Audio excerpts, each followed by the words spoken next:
Good morning, everybody. I had told you, and welcome, I'm so happy you're here.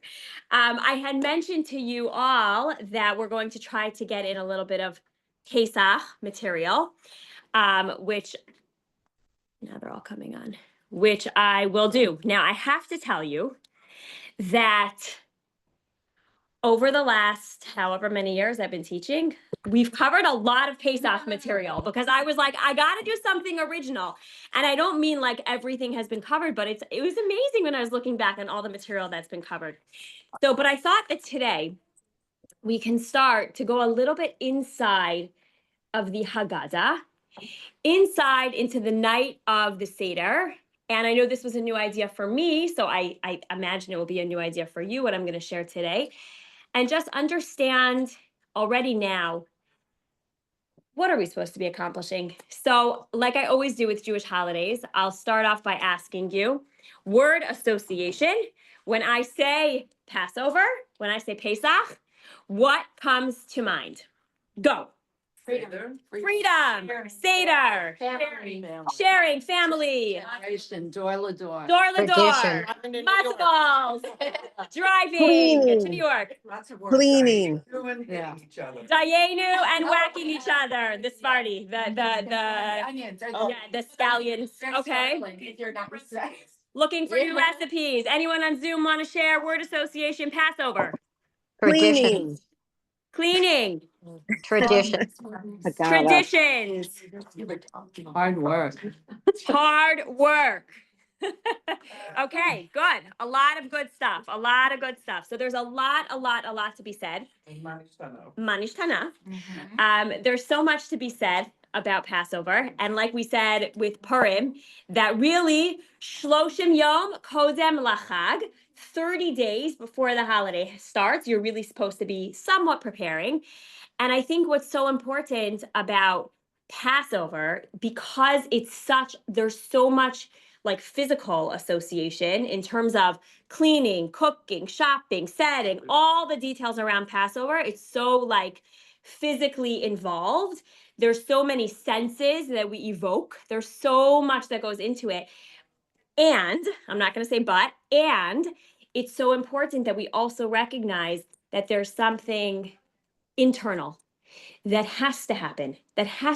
Otherwise, we are a shell without an inside. We have come to a holiday and we have experienced it in an incomplete way.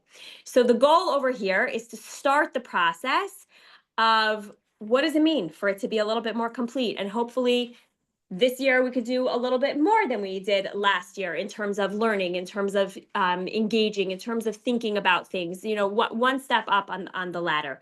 So it's an unbelievable thing. The Haggadah, if you go into any Jewish bookstore, the Haggadah is probably the largest shelf section in any Jewish bookstore. Why do you think this is? There's so many different kinds of Haggadah. So many different kinds of Haggadahs. But I'm asking why? Why of all Jewish books? There's so much literature. Why the Haggadah? Because I feel like so many people tell the story in different ways. It's the same story, but told in different ways. Okay. In different traditions. Okay. And so just like there's different, sects of Judaism, there's different ways that people go to the tradition and how they do their Seder and tell the story. Okay, beautiful. They also personalize it, very much so. Okay. According to their own life experiences. Okay, So okay. you get a Haggadah for the, gay lesbian community. You can get a Haggadah for the Holocaust survivors. You can get a Haggadah for all life, for various life. Okay. Nice, beautiful. If you did a survey on the most Jewish attended occasion, the Seder is it. Okay, so now we're digging a little bit deeper. In general, if you look at like where are most Jews showing up, If they don't do anything right? Year, Exactly. Seder night. 3 holidays, Yom Kippur, Rosh Hashanah, and Passover. Okay. For Jews that aren't like seriously religious, those. I would actually wonder if Passover is more I think than Passover Yom is Yeah. one. I think it's more. right? Yeah, Absolutely. ladies on Zoom are saying yes. Yes. Okay, so there's something to be said. That shout out to this brand new Haggadah that my husband just did. If you listen to the most recent podcast, this is by a very, very, very special person, Rabbi Judah Michel, who just put out this Haggadah called Haggadah Shel Pesach Baderech, along the path of redemption. Notice how thick this book is. Okay. 3 days later. That's a journey, yeah. What'd you say? It's a journey. Yeah. Oh, yes. Yes. They are long seders. No, but the point is not that we read every single one of these Haggadahs at the Seder. The point is that we prepare beforehand. In fact, it's actually tradition that the Shabbat before Passover, which is called Shabbat Hagadol, the Great Passover, we're supposed to actually open up the Haggadah and actually read it and understand. Everything, like we always talk about, everything in life, the more that you put in preparation-wise, the more you are going to get out. Yes. I can tell your husband will be happy to hear. I found an excerpt from his book that he has passed out to everyone. Mhm.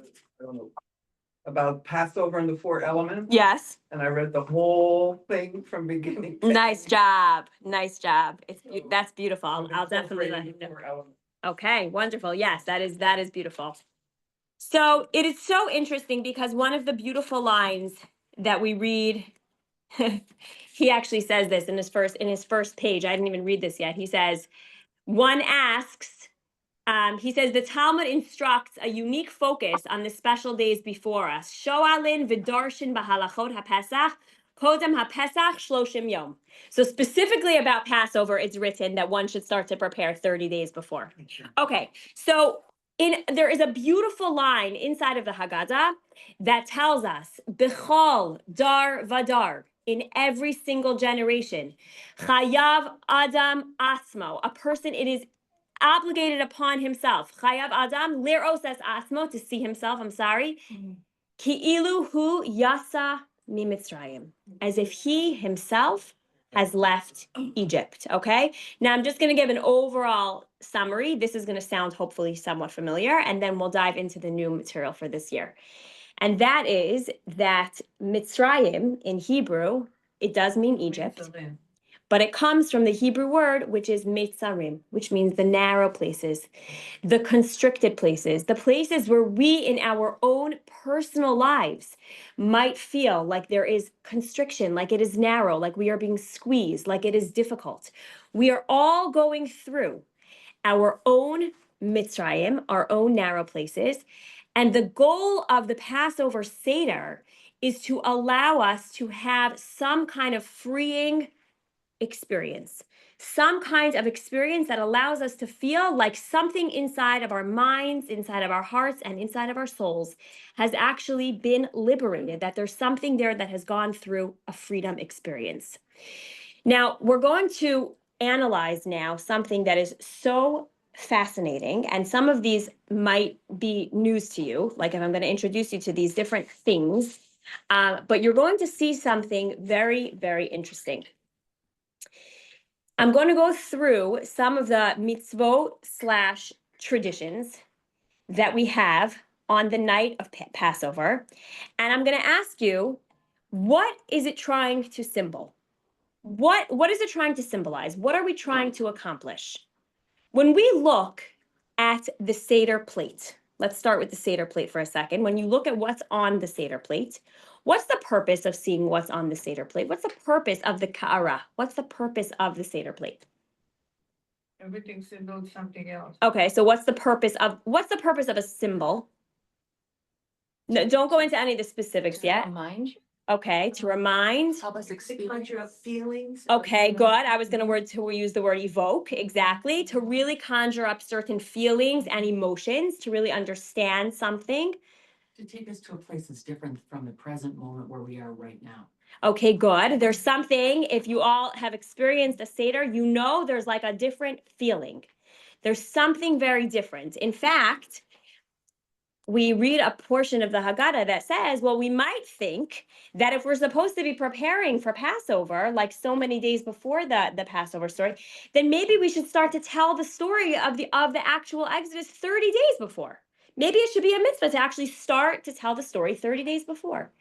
And the answer is no, because it has to be on the night Munachim lo, that the things are placed before you, that those specific elements, that those specific items and objects are placed before you so you could feel it, so you could experience it, so that it evokes something inside you.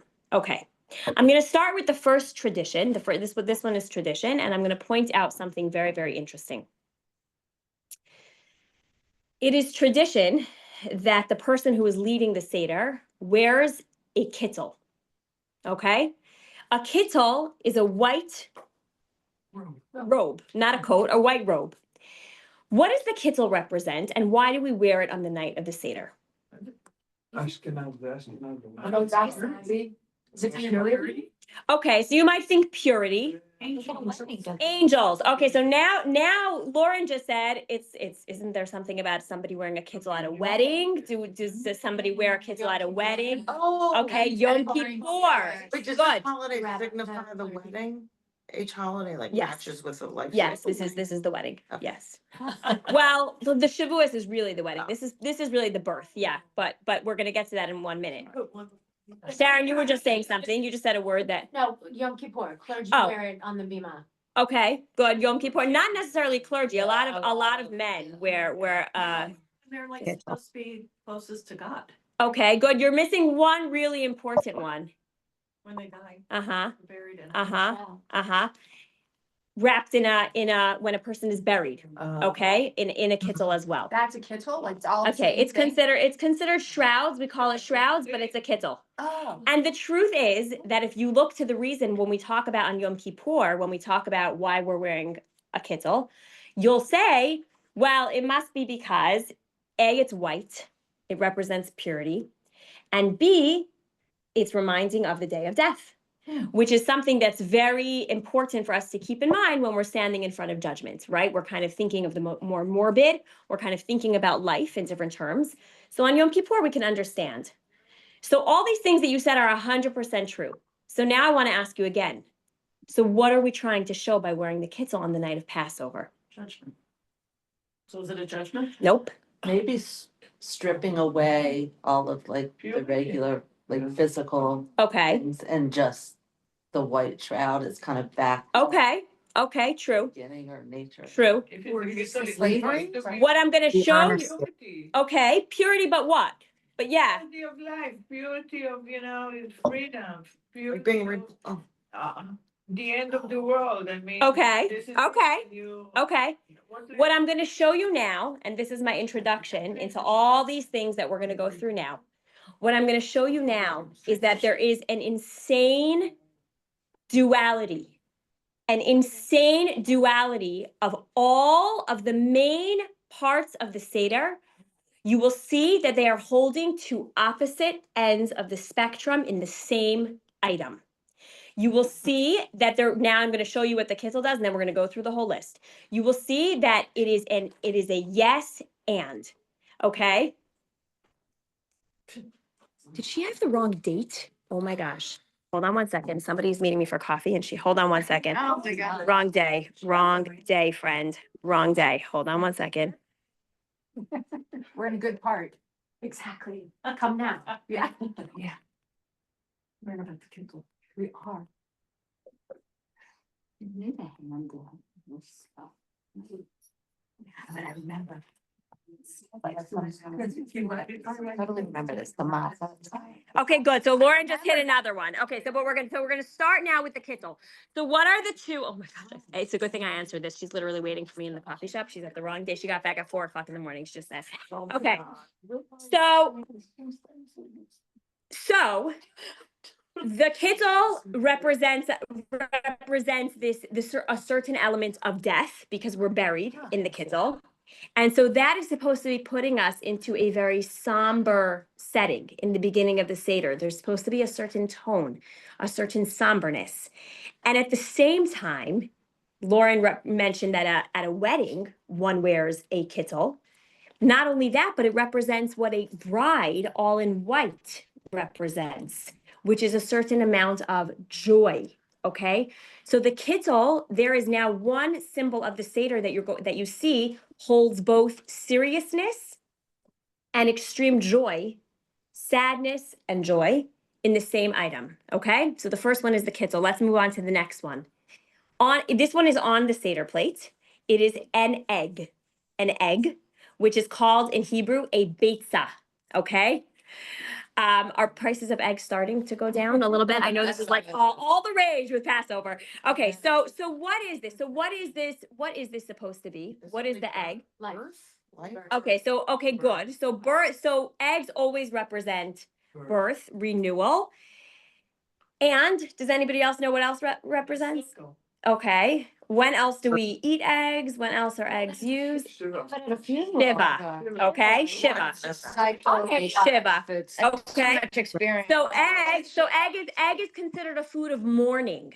Okay, not good morning, mourning. Tisha B'Av. Right before Tisha B'Av, which is on the saddest day of the entire year when we're putting ourselves into mourning, we actually sit on the floor and we dip an egg, a hard-boiled egg, into ashes, and we eat this. It is the same thing that is done in a Shiva house, okay? It is a sign of very serious mourning. But if you look into any of the Haggadot, they'll also tell you that an egg is on this Seder plate to remind you of the Karban Chagiga, which was a very special sacrifice, which was brought, the egg represents this Karban, and it has to do all about the holidays and joy. And as somebody else said, the cycle of life. So again, the egg holds that extreme duality. It's literally on the Seder plate, we're told, it's reminding us of a certain sacrifice that they brought on holidays, which was all representing joy. And then it's also the food of a mourner. Okay, so that's the egg. Moving on to a next piece on the Seder plate. Charoset. What does charoset represent? Mortar. Order. What else? No, the product there was to build the pyramids. Okay, that's the mortar. That's the cement. It's supposed to look like mortar. It's supposed to resemble the way it looks. The texture is supposed to look like the cement, which was really part of our story of our slavery, what the Jews had to do, right? But if you look into a lot of the commentary, there is also what to be said. Traditional charoset is made with which ingredient? Apples. Apples, okay, specifically apples. There is an incredible midrash that talks about where were all these babies? We know that the generation of that all of the generation did not come to a halt during the entire slavery, okay? There were thousands and thousands of babies that were born during the slavery, and we all should be asking a very clear question, which is like, how? How and where? Like they were in slavery, where was this happening? So the Midrash describes how there were, and this is Midrash, so I don't know exactly what this means, but it talks about how there were under the apple trees. Somehow under certain trees in the ground, there was like a whole generation of children that was being raised. Exactly what that means, I can't answer. I wasn't there. I don't know. It sounds symbolic because It could be very, trees. it could be very symbolic. It could be very symbolic. It could be very symbolic. But the point is that the apples, according to a lot of the commentaries, the charoset also represents that joy of how we were able to be fruitful and create the next generation of people, and alluded to in that idea of the apple tree. Whether or not, there's also those who say that the couples would mate under the apple tree, maybe it was in privacy. Again, exactly what that means, I can't tell you. I wasn't really there. But because of the apple, they kicking us off of. True. So the apple in general is a very interesting fruit. By the way, even that is like, there's 1,000 commentaries on that. But specifically for this, I'm bringing up that duality. The duality of, you see, it's both the mortar, but also the joy. Okay. Did somebody just try to have their hand raised here on Zoom? Randy. Okay. Yeah, ready. I was hearing that they gave birth to like 5, 6 kids at a time. I did hear that according to one midrash, yeah, that there were multiples. Yes. There was some, all I could say is that it was miraculous. It is miraculous. The whole story was miraculous. It makes absolutely no sense. The whole story is miraculous. But here we are discussing it, which is also Right. miraculous. That is true. Do the math. That's like maybe a little telephone conversation, maybe it got a little exaggerated. I don't know, if you're in my classes long enough, you'll understand that midrashim, the line that I say with midrashim is that if you don't listen to them at all, you would be a fool. You'd be stupid. Sorry, there's a line here. If you don't listen to them at all, you'd be stupid. But if you take them literally, you're a fool. So like it's you have to be careful with midrashim. Like they're trying to teach us a lesson, and in some way, shape, or form, we have to understand. So for this lesson, we're seeing specifically the duality of the charoset. Okay. Well, what's the dual? I didn't. The duality is the mortar, which is And the then slavery, life. and then life. Exactly. The idea of like how they were able to be fruitful. Okay, so now we're going to move on to another piece on our Seder plate, which is the karpas. What is the karpas? Vegetable? Okay, good. What is it? Bitter. Parsley. Okay. Not necessarily. No, but it's a, yeah, Mm, it's usually is. Not necessarily. It's any root vegetable. It's any root vegetable. It could be a potato, it could be celery. Parsley is not a root vegetable. Parsley is sometimes used. What do we do with this piece of karpas? Does anybody remember? Don't we dip it? Yes, we dip it into what? Salt water. Okay, good. So this is an interesting one. Maybe this is news to you. What is the duality here with karpas? Well, salt is the bitterness, so it's gotta be something sweet on the other side. So first it starts with, when I say this Devar Torah, I think back to like when I was in fourth grade. This was like the Devar Torah that I would say every single year starting from fourth grade. That is that if you flip around the word karpas, if you flip it around, it ends with a samach, karpas, which stands for 60, which is the number, which is the root number, the core number of the 600,000 individuals that were enslaved in Mitzrayim. So karpas definitely is alluding, it's telling us something, the actual vegetable itself is telling us something about the slavery. Not to mention that it's dipped into salt water, which represents the tears, okay? But then there's all this question about why do we have karpas in the beginning of the Seder? And the rabbis explain, because it is a night of freedom, it's like an appetizer. It's considered like an hors d'oeuvre, right? Where we take a little delicacy and have a little dip, and we eat this thing as a sign of our freedom. Slavery and freedom. Okay? Very interesting. Moving on to the next big, the big item on the table, many bottles of this, and that would be wine. What does wine, what does this have to do? What duality do you think the wine holds? So first of all, we know for sure that drinking the wine itself represents tremendous freedom. In fact, we are told that there are a few times of the night that we're supposed to lean on our left side when we eat or drink. And the wine, every time we drink the wine, we are supposed to lean. Leaning was supposed to be a sign of kingship. It's supposed to be a sign, I don't know, back in the day, I imagine if they had these like big royal couches that they would almost like lean on, you know? But to kind of remind us, since it's supposed to be this majorly sensory, you know, experience of evoking these emotions, the actual leaning is supposed to be reminding us of the actual freedom that we have experienced. And the drinking of the wine itself, we're not even getting into the 4 cups. That has not for this conversation. But then there's a question.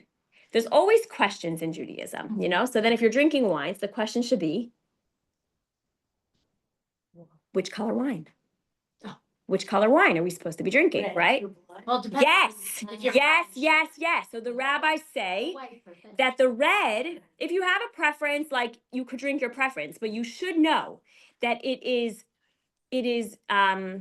suggested to drink red wine. And the reason for that is to remind ourselves how Pharaoh used to bathe in the blood of our babies, of the Jewish babies' blood while we were enslaved. So you're talking about drinking wine, you're talking about leaning at the Seder, you're talking about experiencing freedom and maybe even feeling freedom. And you're supposed to be reminded of the blood that Paro bathed in, that was our baby's blood. So which one is it? There's 2 more, and these are the 2 biggest, which is why I saved them for last. We're going to get to the one you said at the last. This one seems like it would be the most obvious, and this one is really quite fascinating, and that is the maror. The maror itself, the bitter herb, it's called the bitter herb. Clearly, what is it trying to tell us? Why do we eat the maror? To remind you the life was bitter. Exactly, to remind us of our bitter life. Some people have romaine lettuce, some people have endives, some people have horseradish root and are actually crying tears, right? The maror is supposed to be definitely reminding us of this bitterness that we went through as a nation. But there's a whole nother component to the maror. And that this in and of itself might even be a new way for you to think about the maror. And that is that only because it was so bad was the reason that we got out quicker than we should have. Meaning, God was able, because we hit such a low and it was so extreme, the pain was so intense. Because we experienced that, God was able to say, I have to hasten up this process. The process of redemption has to be quicker. And therefore, the Jewish people were able to get out of Egypt, and it was from the depths of hell to being held in God's arms. So even the maror itself, which is mostly a symbol of the bitterness, also does hold a component of recognizing that because of the bitterness, the joy was able to happen faster. So it also holds that duality, okay? We're going to go back to that one in a few minutes. And last but not least, this is the one that usually gets the most attention. And that is, like Lauren so beautifully said, she even remembered. Yes. That is that the matzah itself is a very mysterious bread. And it literally holds the duality of both slavery and freedom in the exact same bite. How? How do we see that with matzah? It's black. Okay, but going into the actual story of the matzah. It's the bread that they ate. It was the bread of affliction. Halach ma'anya diachalu abatana be'ara di Mitzrayim. This, and you're supposed to hold up, this is the way the Seder starts. This is the bread of affliction that our forefathers ate in the land in Mitzrayim. This was the poor man's bread. This is what we were fed. It's what sustained them. Okay, but it was poor man's bread. Okay, it was $100. Or they were fleeing? yes, yes, It blew my. yes. That's why Lauren is It like, blows my mind. yes, yes. And then They said they didn't have time to let them to raise it, and that's why. Sarah, that's a second reason. But if you open up the Haggadah, it says right here, Halach ma'anya, you hold up the bread of afflictions. Yachalu abatana ba'aretz Mitzrayim. So what you're saying is right. And that's the second part of it. You have the duality of the poor man's bread of affliction, and then what Sarah is saying, that freedom came because they were about to bake their breads, and it was so fast, like we said, because it hit a low, such a low, the process was so quick that the dough did not even have time to rise. And so it baked on their bread, on their backs, and therefore it turned into this matzah dough. The actual eating of the matzah itself, when you take a bite of it, you are holding, this is, to me, this is like the climax of all, which makes sense that I'm saying it last. You are literally holding the piece of our history that holds both the pain, the suffering, and the freedom in one bite. I always like to say that, you know, and you know, you could do what you want at your Seder, but I always find that first bite, just something to think about. Not only are you thinking about how much you just paid for a matzah, if you know the price of matzah, handmade matzah is close to $3 a matzah. Close to, no, more than that, more than that. More than that. $100. For what? The shmur. For a box? For one box, which is like 6 matzot. Yeah, Wow. that's a lot of money. It's, I don't know why I just said $3. It's way, way, way, way, way, way more than that. Yeah. What? In Chabad, it's cheaper than $100. Okay, it might be a little cheaper, but I'm just saying that all homemade matzot are very expensive. In addition to thinking about the expensive price of matzot, I like it in my home. We always try to say, like, if we could just be quiet for the first couple of minutes while we're chewing the matzah, because you are literally stepping into something that is your, it is like your inoculation It is literally like your shot, your dose of faith for the year. That's really what it is. And we're going to understand a little bit why now. But all of these things that we just went through are all probably the most important parts of the Seder.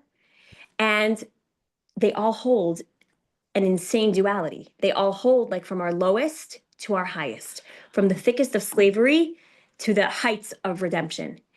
So when we ask, when the first question, if we look at into the Haggadah itself, somebody usually stands up and says the Manishtana. Manishtana halayla hazeh mikol haleilot. Why is this night different than all of the nights of the year? And then it goes into 4 different questions, right?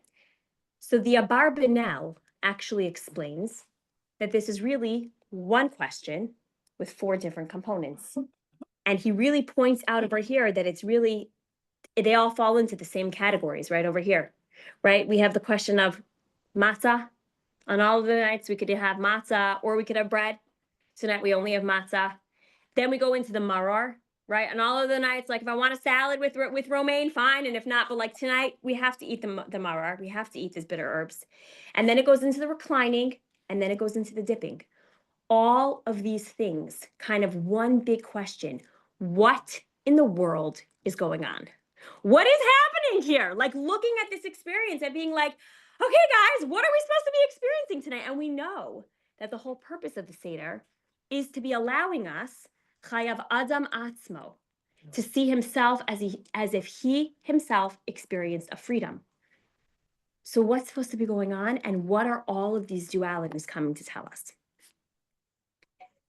Any thoughts before I give you some of these insights? They said, What? Debbie and I said, we try and give over what you taught us, And and it never comes comes out as out. well as. Play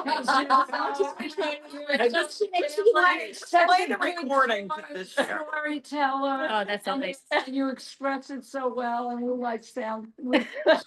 And my Give family's yourself a like. little more credit. And my family's like, okay. I get it. They don't hate it. It's to be every week after class.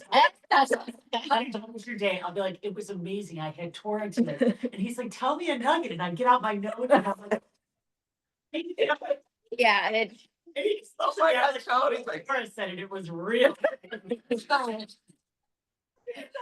then.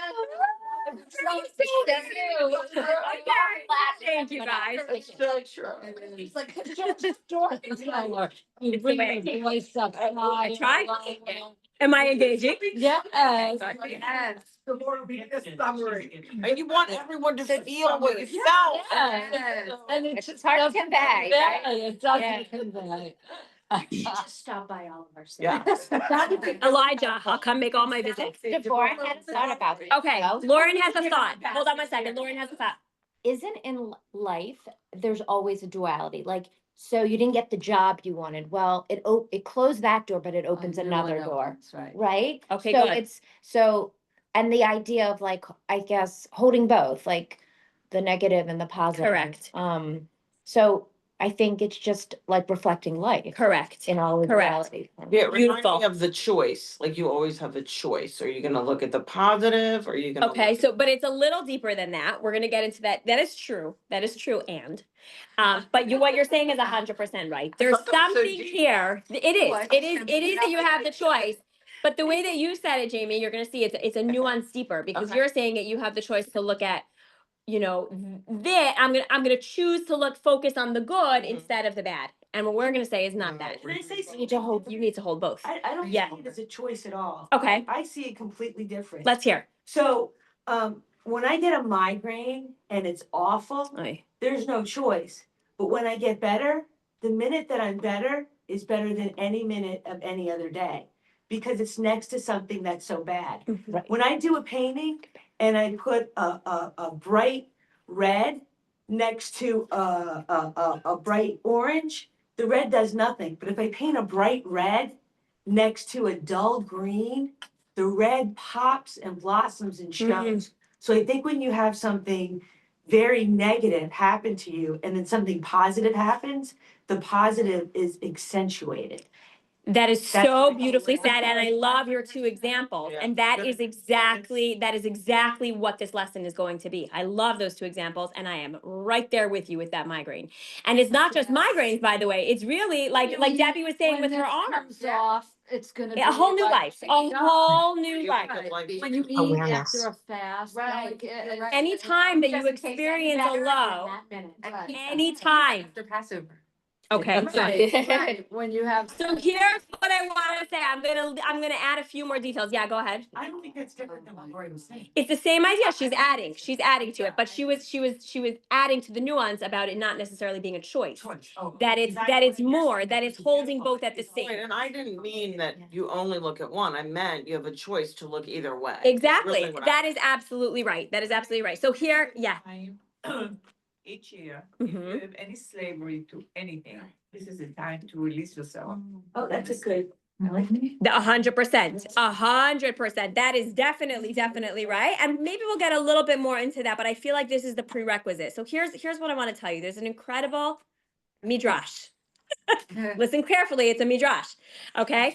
The midrash says that when the elders, they went up in stages when they were going to receive the Torah. Maybe it was like, you had front row tickets, you had like next row, So the elders went up. And it says that they experienced a certain vision when they were going to get the Torah. And this vision was that of a sapphire. Okay. They went up to experience they saw a vision of a sapphire. And the rabbis asked, like, what does the sapphire have to do with anything? They're just about to get the Torah. Like, what does the sapphire have to do? So I have my own thoughts about a sapphire. I have a lot of thoughts about sapphires. But one of the things that actually the Midrash explains is that he showed them a sapphire because in the sapphire also represented the pain of what they went through in the land of Egypt. Now, without getting very deep into this Midrash, because it would take us totally off focus, off course, the point that I want to mention over here is like, why in the world, at the height of being able to receive the Torah, they were just going up to Mount Sinai. They were going to receive the Torah. Why would God need to show them an image of something that was going to be reminiscent of their very, very horrible past of when they were slaves in the land of Egypt? Okay. So the idea is that because they were just about to experience one of the highest moments of their life, right? Where they were actually going to be experiencing this complete transcendental experience of receiving the Torah, something that went way beyond space, time, feeling, everything. At the height of what was going to be perhaps their most joyous experience in life, there also needed to be a reminder of the pain that they had experienced. And the Midrash continues on to give us the explanation that the two go hand in hand. The tremendous insight over here, and it's like you could probably find this in any psychology book, okay? But here we see it, living it in the Torah itself, is that the joy is only to the extent of what the pain was. When you experience tremendous pain, it's only the way that if you want to really experience tremendous joy, exactly what you're saying, right? If you want to appreciate what it means to feel life without a migraine, you got to feel the migraine first. Otherwise, you can't. You could be appreciative. You could think you're living to the highest level until you experience the migraine and then have no migraine. You can't even explain what the difference of living is. Gail, you had your hand up. My brain is just kind of like being all over the place, but I think of weddings where we've. Oh, so that's my next thing. Okay. But I mean, I guess you're explaining that we need to be seeing that everywhere. So it's And then when we don't, I guess then we have terrible things that happen just to remind us to enjoy the good stuff. Right. okay. Yeah, that's like a very intense way of saying it. Like when we don't, then terrible things happen. But yes, Has happened. they are opportunities for us to be able to experience. And that's why I want to take this lesson so deeply into on a personal, national level right now, which I think is something that we can all relate to.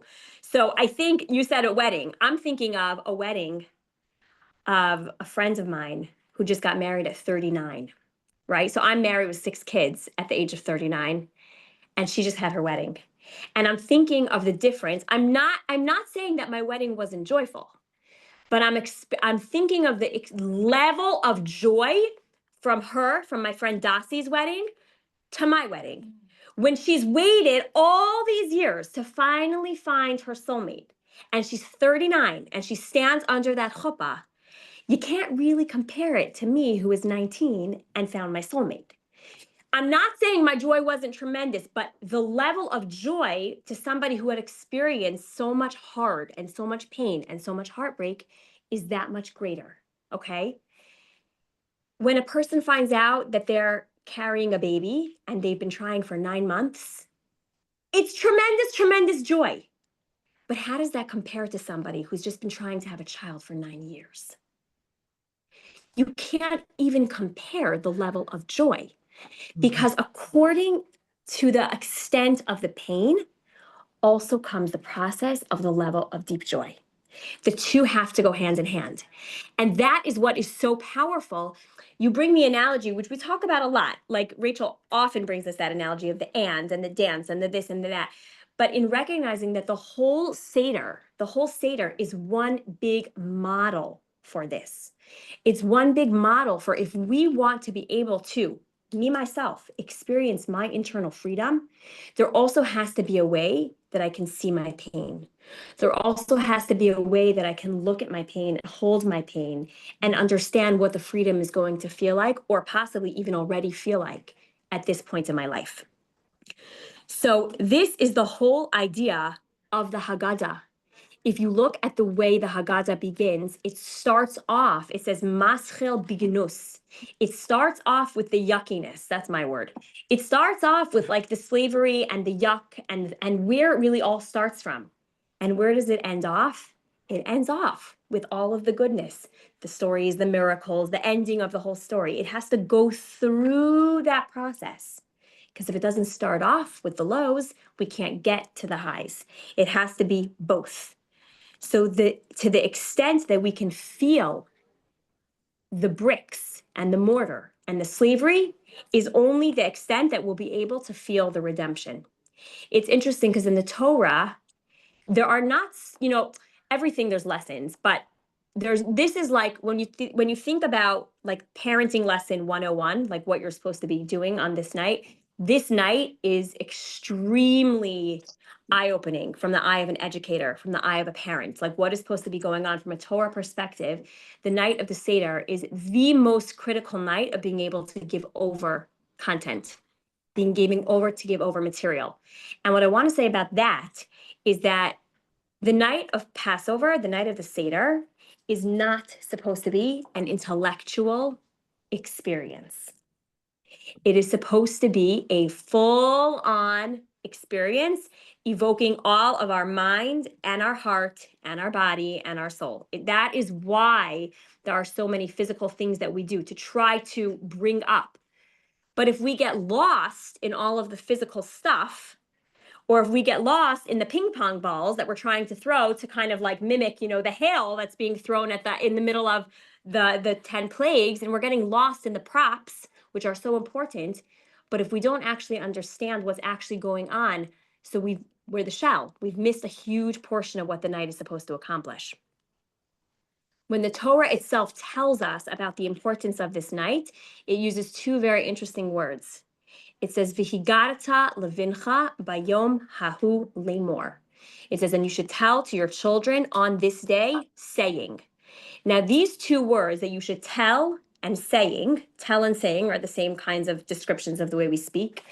They're two completely different languages, as we say in Hebrew, two different lishonot for what it means to say. And what we're told, and probably the Israeli in the room knows this, when you say lahagid, it is a much stronger language than lemor. Lemor is a much subtler way of speaking. It's a much softer way. It's considered lashon raka. It's considered a very gentle way of speaking. We're going, and what the point of this is that in the Torah, when it tells us that we go v'higarta levincha, strong, with strength, with passion, with the intensity, v'higarta, and then as the night goes on, lemor. You get to the more soft part. it's that process. It goes from the harsh and you enter into the soft. You feel it. You go from that space of like feeling the intensity and the sorrow and the pain to being able to experience what that softness actually holds on to. So, the challenge of the night, and you could look at this as a challenge, the challenge of the night is for each of those experiential components of the Seder to be held with both hands. What do I mean by that? When you hold it in one hand, let's say, for example, the egg, you pick up the egg and you're experiencing the egg. Some people, by the way, have the tradition to eat the egg right before the main meal. They actually crack it and they eat it and they eat the egg on their Seder plate. But let's say you're holding the egg, you're holding it in the hand that you're thinking of the morning. You're thinking that this is a food of an avel. This is the food of somebody who's going through mourning. And then you actually, either literally or figuratively, you actually switch the egg to the other hand. And remember that it's also a reminder of the Karban Chagiga, which is a reminder of the joy that we experience. And when you're able to hold the things in this hand and then in that hand, remember, I'm saying it both literally, but just in terms of just figuratively, that you're able to go from a place of sadness and hardship to a place of accelerated redemption. And I felt like this piece I wanted to focus on a little bit because how many times have you thought this question? How many times have you heard this question? Or how many times has somebody asked you this question? Like, how could God do something like that? Right? How would God do something like that? We have so much pain. And this in today's day and age, like we don't even need to go back to the Holocaust to experience pain. That's what I'm saying. Like we have such a new experience of what slavery really means, and on our personal lives as well. But to be able to recognize that when the Jewish people were going through this very, very intense slavery, and it hit such a deep place of such intensity, and only because of that, the redemption was sped up. That was something that at the time when we were in the thick of the slavery, we wouldn't have been able to say, right? But now looking back, we can say, oh my gosh, we got to the freedom so much quicker because. And the truth is that it's really no different in our own lives. The suffering and the pain that we go through on a personal level, there's also part of the acceleration of what is yet to come. There's a certain part of the pain that we have to be able to experience to know that something is yet to come. Something yet is better to come. So we often talk about the heart and this mind and heart connection. But the thing about the heart is that the heart has many chambers. And the same heart that can hold space for such intense pain can also hold the space for such intense joy. That's the beauty of the way that God created a heart, that somehow it can hold both of them. And because this is really the crux of it. And it goes back to really what you guys were saying. Because I held it in this hand first, now I can experience it so much more in this hand in a different way. If I never held it in this hand, it never would have been experienced in this hand. And that is so, so, so important to recognize. So one of the things that I just want to really pause over here in terms of like making this night so real and in terms of our own preparation, because we still have a couple of weeks until Passover. Gosh, by the time you're going to be sitting at your Seders, you're going to be like, did she tell that to us this year? Like, was that actually this year? 2 weeks ago is going to feel like another lifetime. But I want you to start thinking about that now. Meaning, for those of you who are into journaling, or if you like to meditate when you're going for a walk, or if you just like to have a conversation with somebody about it, or you want to call a friend, bless you, then it is really bless you. Thank you. It is really a powerful time now, pre-Passover, to start thinking about what is my narrow place right now? Where do I feel like in my life things are feeling very tight? Like I am feeling my Mitzrayim. I am feeling like I need redemption. What is it? And if it's not at a personal level, then ask it on a national level. Ask it on a Jewish level. Where do we feel this? I think it's pretty obvious today, but if you don't feel it, then do a little bit of digging, you know? Figure it out. Because if you know the pain that you go into Pesach holding, if you understand that pain, then to the extent that you can recognize that pain, you can also experience your liberation. You can experience that freedom. So, Amy, are you still on? No, she's not. Oh, Jen is on. Anyone who else who was on this last trip with me? No, just Jen. So we did this incredible thing on our last day in Israel. I think I mentioned it in this class once, but we booked our tickets for one extra day when we were just there. It was kind of a mistake, but it was very meant to be. So we got to like make our last day however we wanted. And we started off our day by this quick, it's literally like a 7-minute presentation, this virtual reality experience. Where you put on these glasses, you're sitting in the old city right next to the hotel, and you are in a swivel chair. And if you've done virtual reality, you know exactly what it's like, but it takes you through the most incredible 7-minute journey of what it was like to be living in the times of the temple. You're walking through the temple gates, you're seeing the priests do their services, you're seeing the Levites singing on the stairway, and you just don't want it to end. I kid you not, it ends, and I'm like, no, no, no, no, no, no, no, no, no. Like, just bring me right back, you know, like, don't let this end. It is so unbelievable. And you're like literally sitting right on the plaza of where it was right next to, but everything is just so enormous, and it's all the dimensions, and it's just so incredible. So I was thinking, like, I wonder what would it feel like to have like a Seder experience that's like a virtual reality? Like, would that accomplish the same thing of what we're trying to accomplish on Seder night? I see some shakes, but explain why. The answer is no. The answer is no. You can't just have a virtual reality. But why? Because there are other senses that are involved in the Seder and all of the representative, items on the Seder plate. So Okay. you would feel, if it was just the virtual reality, you would feel, but you wouldn't touch and you wouldn't taste and you wouldn't smell. Okay, good. Exactly. So let's talk about beautifully said. And each of those senses, by the way, again, going back to like, an educator's like guidebook, this is really like you have to bring props. You want to teach, you want to give over, like you got to bring props. That's the way we teach little children. Yeah. You wouldn't have the fear that they had. What do you mean?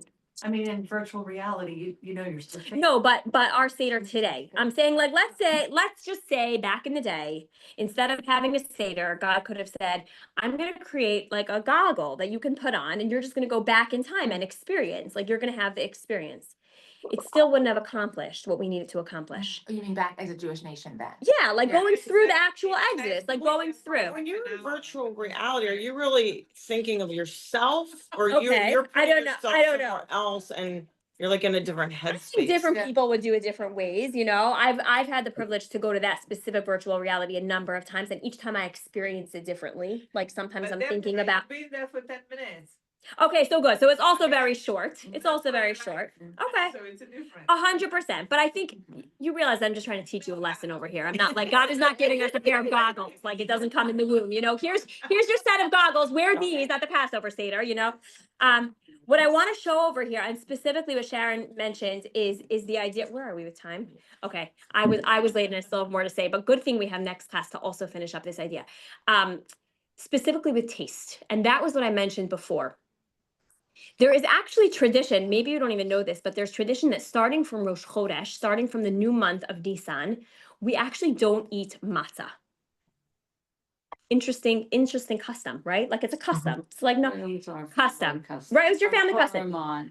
Oh, you did from Purim on. So some people do from Purim on, some people do from Rosh Chodesh on. What in the world is this about? Like, hello, why does it matter? Like, I have some extra matzah. Can I just smear some cream cheese on it before? Why? So somebody is saying it tastes different. Okay, so good. So the reason for this is so much deeper, right?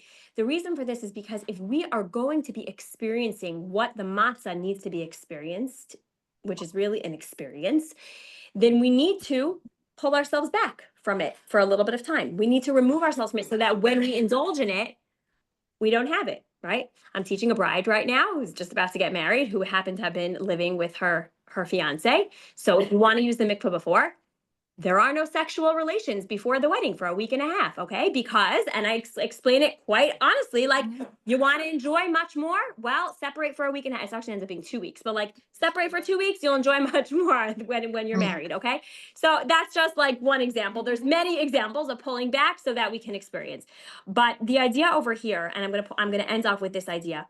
Like I said before, the idea of the matzah, because it is literally the ultimate from all of the examples of what I gave of the duality, because of that, it holds the intensity of faith in one single bite. When you can meditate on what you are about to experiencing, when you think about what this bread represents, when you think about the slavery that they went through, and then you think about how that same bread was able to be the actual thing that showed the hastiness of how fast the redemption had to come. That God, in one blink of an eye, can take a person from the depths of hell and throw them out and fix things, right? And give them a new life. That bread is our inoculation of faith. You want to know how you really tap into it, how you put it into the fiber of your beings? You take a bite of that matzah.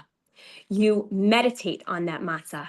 You think about what that matzah represents, both in times of then and also in times today, for me in my personal life.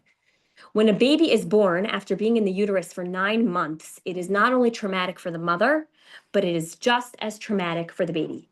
And the process of what, and all labor and delivery nurses and obviously OBGYNs would tell you, is that the process of what goes on to the baby right after it comes out of the womb is supposed to be helping to heal the trauma that that child just went through to get out of the womb, okay?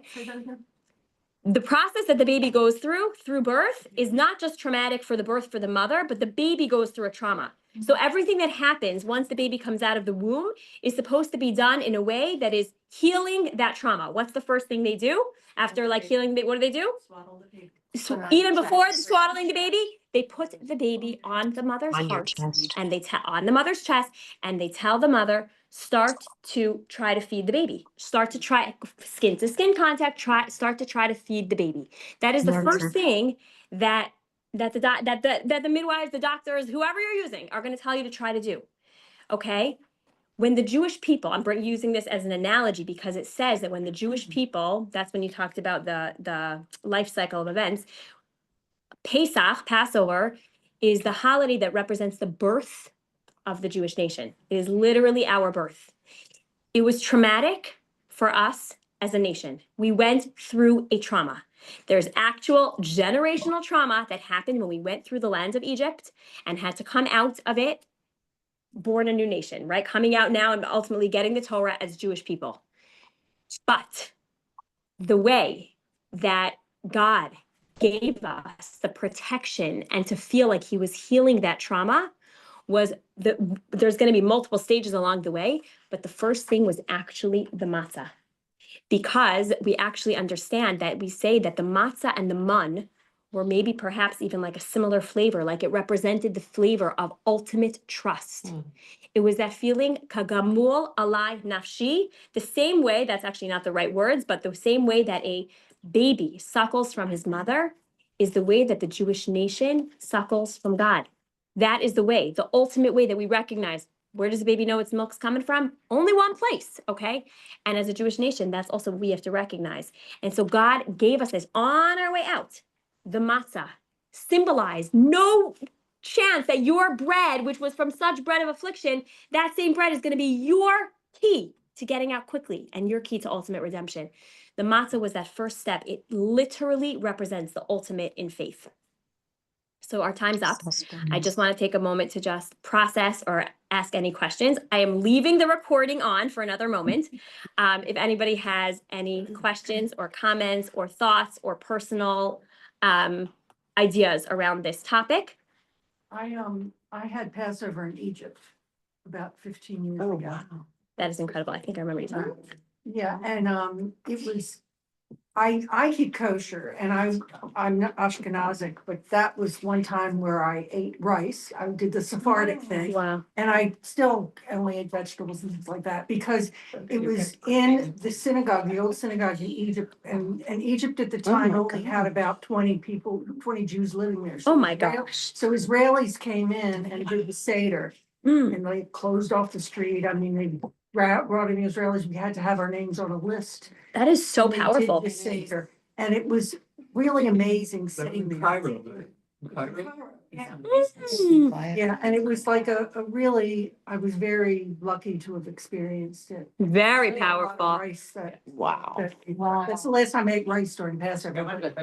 Wow, unbelievable. Yeah, and so it's a conflict, it was kind of conflicting even Mhm. sitting there, Mhm. because here we were in Wow. Egypt. Yeah. We were supposed to have left Egypt. Yeah, back to right, Egypt, You right, know, but I mean, obviously I had freedom in Egypt at the time. Right, right, They had right. Spring and all Wow. that stuff and. so powerful. So it's a very cool experience. Wow. My daughter leaves to Poland today. Miira's going to Poland. And I'm thinking like the timing is really very perfect because she'll get to experience all of this and see exactly what we're talking about, just the suffering and the pain. Also, there's a lot of beauty and you see the life pre-war, all of that. And then to go into Passover, these guys are going back to Israel so to be able to experience it there. Wow. But like it's a very powerful time. Okay, I'm gonna stop the recording. Ladies on Zoom, anybody want to add anything? Deborah. Yes, Nancy. Can you hear me? I hear you. Okay. Hold on one second, June 17th. Hold I, on, in- hold on. I invite all, as you celebrate your Pesach, to think about the hostages and the people who went through Nova and the hideousness of that day. They suffered their own horrific exodus. For sure. Some of them are reborn and are alive and thriving in marriages and babies born and whatever, but some are lost and their seders will be really, really different. Absolutely, absolutely. Very, very important. I saw my Shira showed me, oh my gosh, Nancy, I gotta say, it's all in Hebrew, so I don't know if you understand it, but her Israeli, have a great week, feel good. Her Israeli teacher showed them a song that this hostage who's had a baby, his wife had a baby while he was in captivity. And he said that he used the power of song every time. And it's this gorgeous Israeli song talking about like the sunshine. It's like the happiest tune. And he's sitting in his apartment in Israel. He was just released after 490 something days. And he's still in his sling from his, from his ailments. And Injury, yeah. and he has a band sitting there behind him, and he talks about how the whole time he was in captivity, he kept going into this happy place with the song, and then he sings the song together. But it really is a testament to like being there and then coming out. And as you're saying, there are still those who are still there. So absolutely, very, very important reminder. Thank you so much, Nancy. Good to see you. We